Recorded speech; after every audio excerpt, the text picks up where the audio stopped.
Guys, just look at this. Oh my goodness. Wow. Incredible. Incredible. So today I'm coming to you from the surface of the moon. It straight up looks like the surface of the moon over here. If you didn't have this beautiful ocean and islands around, this is basically the moon. Jeez, guys, what an incredible place. Super difficult to be walking and vlogging in flip-flops, especially Kino sandals. But you know, Conquer Public Hat, Key West Kino sandals, gotta represent here in Maui, Hawaii. Whew, man. Whew. It is gorgeous here.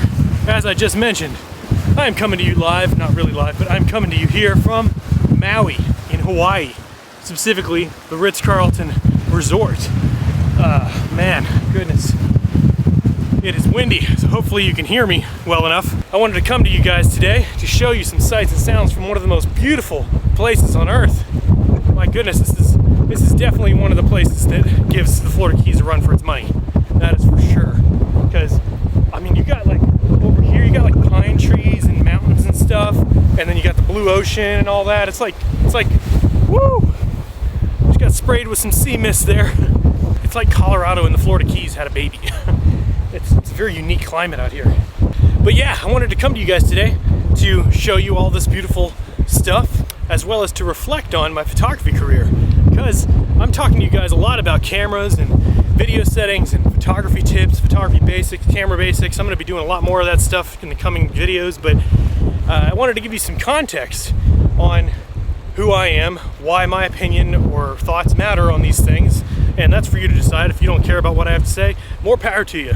Go on with your business, live your life. But I've got a few things I think might be valuable over the course of this channel and many videos to come in the future. I'm going to share with you my experience from my career as a photographer and how you can actually make it as a photographer in the real world, as a real world photographer with a goal of just making money with your camera. You know, I was never an award-winning photographer. I never did so, great, amazing work that's in a museum. I didn't have a huge following on Instagram, none of that crap. I just decided that I like cameras, I love taking pictures, I love shooting video, and I wanted to make a living doing that.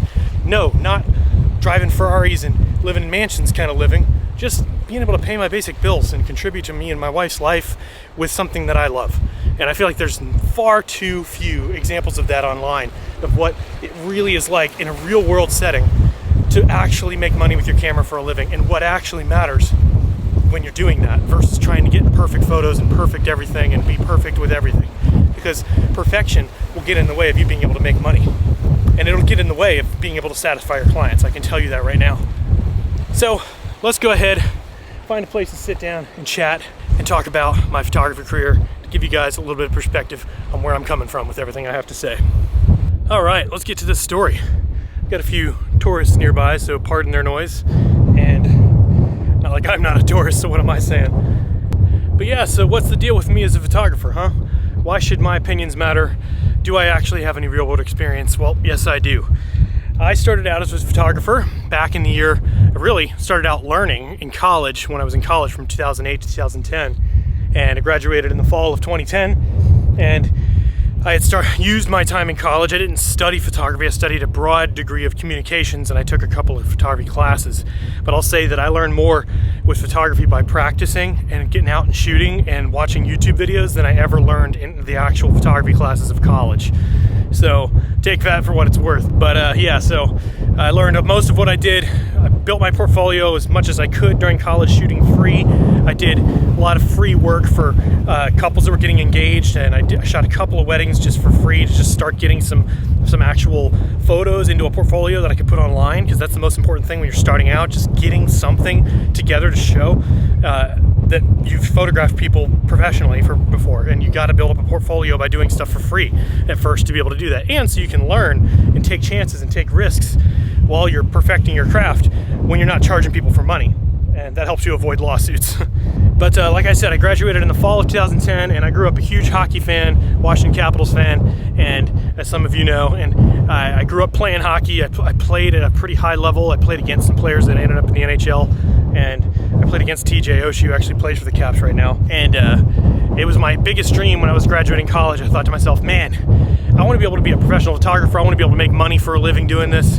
And but at the same time, my biggest ultimate goal, I wanted to be one of those photographers that shot through the hole in the glass, down on the glass at an NHL game with a press pass. I was like, man, if I could ever get to that point, I would have arrived. That would be it. I could retire immediately. And then I graduated in December of 2010. By January 4th of 2011, I was sitting behind the glass with a press pass shooting an NHL game. Now, I will say I had some connections that helped me out with that, and the world works in a way that connections mean everything. And my wife, her mother, worked with a company that had a lady who was a donor there that donated money to a lot of stuff there, and that woman was the mother of the owner of the Washington Capitals.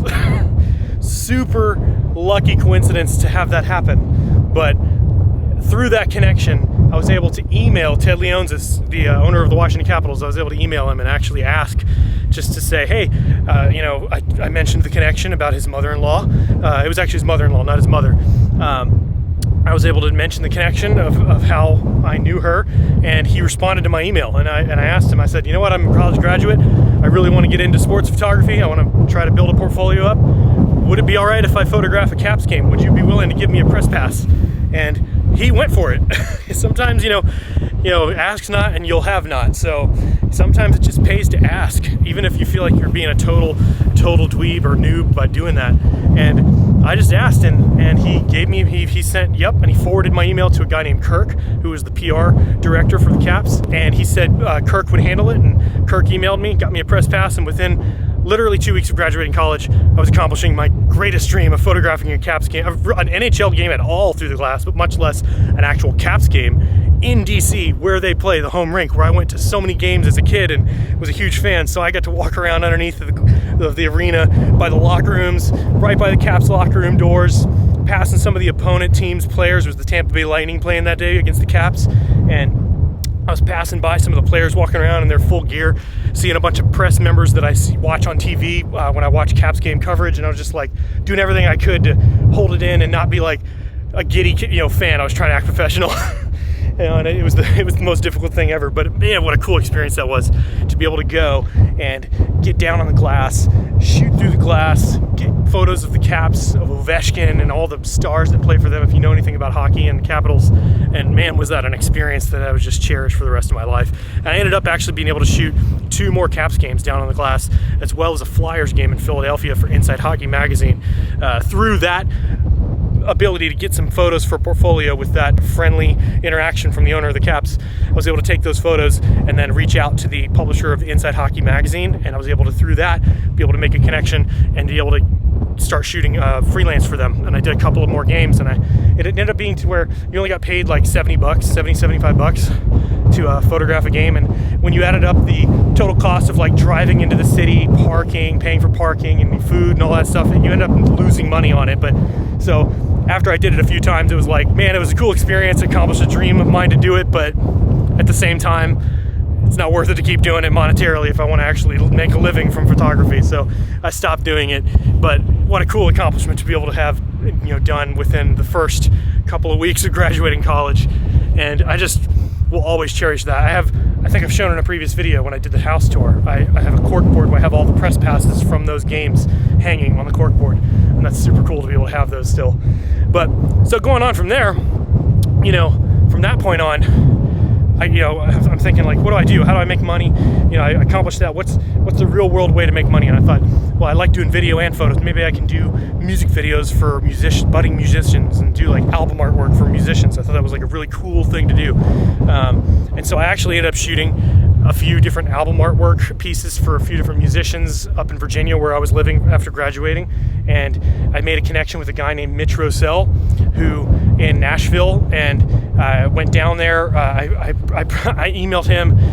He was like a YouTube star doing cover songs and stuff back then. He had a couple 20 or 30,000 or whatever subscribers on YouTube, and I thought, you know, if I do a music video for him, maybe that'll help provide connections to other bigger stars in, you know, Nashville or something. And so I email him saying that, hey, I'm going to be passing through Nashville and I noticed your work online and I would love to meet up and maybe take some photos of you at a show or something, and then maybe talk about maybe doing video for you. I was completely lying. I wasn't passing through Nashville ever. If he bit and actually took the bait, I was going to then drive to Nashville 12 hours from where I was living in Virginia to be able to do this. I didn't want to seem like I was too eager and anxious to do it. So and he responded and he was like, yeah, that sounds great. So I drove 12 hours to Nashville overnight, got to Tootsie's down on Broadway, down in, you know, the main strip in Nashville, where, you know, Tootsie's is where like so many big country stars started out. And I met up with him and his manager, and I did a bunch of photos of him performing to all these people in this show, and it was just a super awesome experience. And then we hit it off after that and talked for a bit, and he talked about how he wanted to shoot a music video soon, so I helped him do that. I came back to Nashville a couple of months later.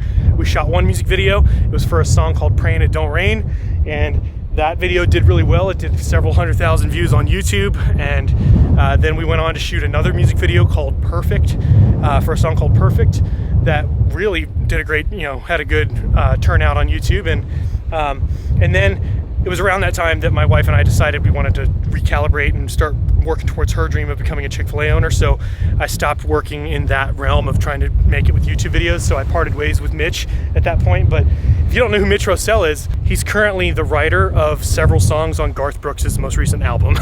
So he's definitely making it now. And that's one of those things where, like, if I'd stuck with him over the years, maybe I would be a big like music photographer or something. But at the same time, I'm perfectly happy with where I am now with my wife and our journey. And stay tuned for the next video, because I'm going to be breaking down our journey with Chick-fil-A and how it's led us to be traveling to Maui, Hawaii with the CEO of Chick-fil-A and a bunch of other owners of Chick-fil-A stores on a rewards trip, and how we're able to own a restaurant and make a living from it. And I'd much rather be in that situation than be a music photographer in Nashville. But yeah, it's funny how life works, where things just happen, and, you know, so many connections can lead to different things. You can, in retrospect, see the spider webbing of opportunities and how life works. But yeah, Mitch, he currently works with Garth Brooks with a bunch of stuff. He's probably going to become a huge musician at some point, and it was cool to be able to be a part of the early stages of his career. And from there, meanwhile, while I was working with him in Virginia, and I was still living in Virginia with my wife, we were newly married, I decided I wanted to also become a wedding photographer. I'd always heard that shooting weddings was a great way to make regular income with your camera, shooting engagements, shooting portraits of people, and it turned out to be true, because shooting weddings is, you know, no matter what the economy's like or what's going on, people are always getting married and they always need to have pictures taken of their wedding. So I started out shooting weddings for free in college, kept shooting weddings for super cheap right after college, and then you slowly start raising your prices, and you sort of have to fake it till you make it in that industry, where once I had enough of a portfolio that I felt confident in, and a website that looked professional and good, and an understanding of how to actually cover a wedding, and enough experience, and I'd say it was probably after about 10 or 15 weddings worth of experience that I felt confident in my approach of how I actually go about filming a wedding or photographing a wedding, and how to pose people properly, how to make people feel comfortable in front of the camera, all the stuff that goes into being a wedding photographer, which, by the way, I'm going to do a whole series on wedding photography and how to tackle that entire industry as a photographer in a separate series of videos coming next fall, so stay tuned for that. But yeah, it was after like 10 or 15 weddings I was able to give up enough confidence, and I started charging more money. And by the time the end of 2011, 2012 or so, right before my wife and I decided to move to Florida to help pursue her journey with Chick-fil-A, I ended up I was at the price points of charging. This was back in 2012, so, you know, factor in inflation and stuff compared to what prices would be nowadays. But I was charging for my most expensive package almost $3,200, and my least expensive package was like $1,600 with a couple of other packages in between. And I was making, you know, and this is within what, you know, a year and a half of graduating college, 2 years. I was making, you know, 40, 45, almost $50,000 a year photographing weddings, doing freelance work. I was also shooting freelance for various newspapers and magazines as well, doing, you know, spot freelance work. And you just sort of make money where you can. You reach out to everyone you can, and you eventually will make connections, and you'll eventually find people that need you to shoot for them. And that's how it worked out for me. And you sort of have to have a relentless approach of you're always working, and you're always pursuing new income, and you're always trying to get the next gig. And that pays off eventually. And like I said, I was making, you know, big bucks, you know, in other words, I was making enough money to live off of it, to contribute to our life as a married couple. Now, meanwhile, this entire time we were in Virginia, I was working a 9-to-5 full-time job as well. I was doing all of this side hustling with wedding photography and freelance work and shooting NHL games and shooting music videos on the weekends and album artwork and all this stuff on the weekends and on weeknights, in addition to working full-time during the day. And I was a multimedia specialist for the water authority for our county. And I did the photos and videos and graphic design. I designed pamphlets and did all the print media and all the stuff for the service authority, was what it was called, for our county where we lived. And that was my day job. That was the job I got with my college degree. And it paid me $35,000 a year. And I spent full-time every day, working all day, every day, working that job, getting up early, being there whether I had to do work or not, just wasting time. I hated it. I hated that 9-to-5 lifestyle. I hated everything about it. I was appreciative of the job and the opportunity and thankful, and I utilized the stability that that job gave me with income to be able to then spend my extra time working towards what I really wanted to do, until that got to a point where I could afford to live off of just the money from what I wanted to do. And that point happened right as my wife and I realized we wanted to move to Florida in 2012. We went down there because she wanted to work for a Chick-fil-A operator down there in Stuart, where we live now, because he was known for churning out future operators that would come out of his store and then go to work for corporate and then become Chick-fil-A operators and owners of restaurants. And so that was her path she wanted to pursue. So we did that, and we moved to Florida. She started working for him, and I was setting up shop in Florida, where the cost of living was a heck of a lot cheaper than it was where we were living in Virginia. So it allowed me to be able to not have to have that 9-to-5 job anymore. I could just live off of wedding photography and whatnot. But I had to reset up an entire wedding photography business in Florida with no clients and no referrals and no one knowing who I was. So I had to set up shop in an entirely new area, which was a challenge in and of itself. And I utilized Craigslist at the time, believe it or not. You know, I didn't have very much money to be able to spend all this money on advertising and everything. So I could post free Craigslist ads in the vendor services section for weddings, and I did that. I had like 50 free ads, because those ads would only run for a few days at a time, then they would be bumped way down the list. And so I would be renewing like 50 different ads. They were all worded in slightly different ways, because you couldn't spam Craigslist with the same copy and paste text. So I would have like 50 different worded ads, and that allowed me to be able to have a lot of ads running all the time that were free. And I drummed up a full-time business of wedding photography through that. I don't know if Craigslist still allows you to do that these days, but it's worth it to check it out and see, because you just got to be resourceful. You just got to find ways to be able to get yourself out there and find the resources and the tools that you need and make the connections that you need to be able to make money with your camera, and do whatever it takes to be able to do that. And that's what it took for me back in 2012 through 2014 when I was doing that in Florida. And I was making the same kind of money around then, around $35,000 to $40,000 in Florida, shooting weddings full time. And I loved every minute of it, because I could go to the beach, I could work out and go to the beach and do whatever I wanted during the week, and sit at Starbucks and edit photos from the wedding the previous week, and then get out to work on Saturday again every weekend and shoot more weddings. And I was shooting, I also was continuing to do freelance photojournalism as well for a couple of newspapers down there in Vero Beach, Stuart area where we were living. And eventually it got to the point where, that freelance spot photo work for freelance for newspapers was not very lucrative. It was like $75 a pop. So eventually I stopped doing that, and I dedicated all of my time towards weddings and engagements, because that's where the money was at. And that's where sometimes you have to be willing to photograph something that will, if you want to be able to make a living with your camera, then you have to be willing to photograph the things that will make you a living with your camera, even if it's not the most exciting thing.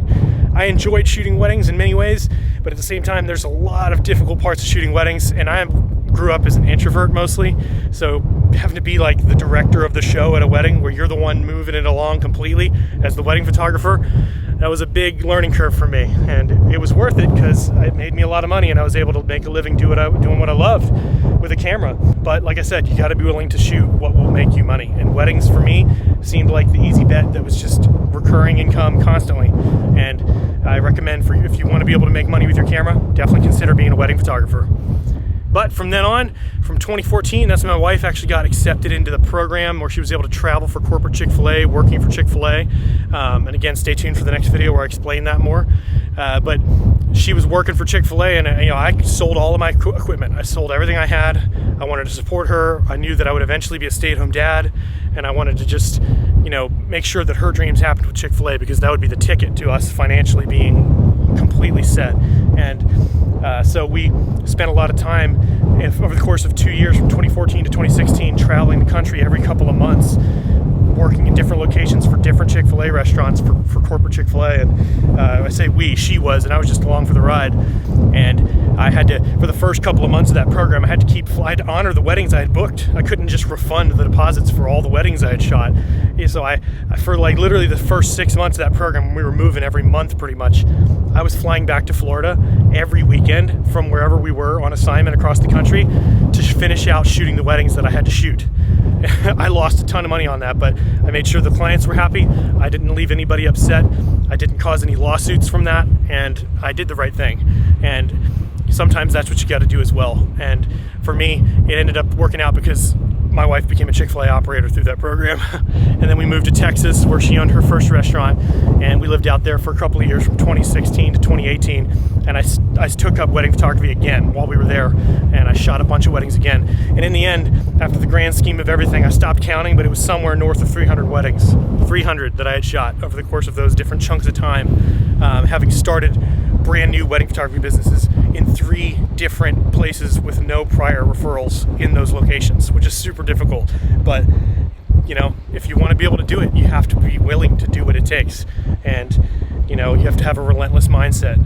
Be staying up late, editing photos through all hours of the night, hustling, meeting with potential clients, shooting engagement photos and shooting portraits and family photo sessions and all the stuff, and networking, and leaving your business cards with people while you're shooting weddings, all the stuff that leads to new work.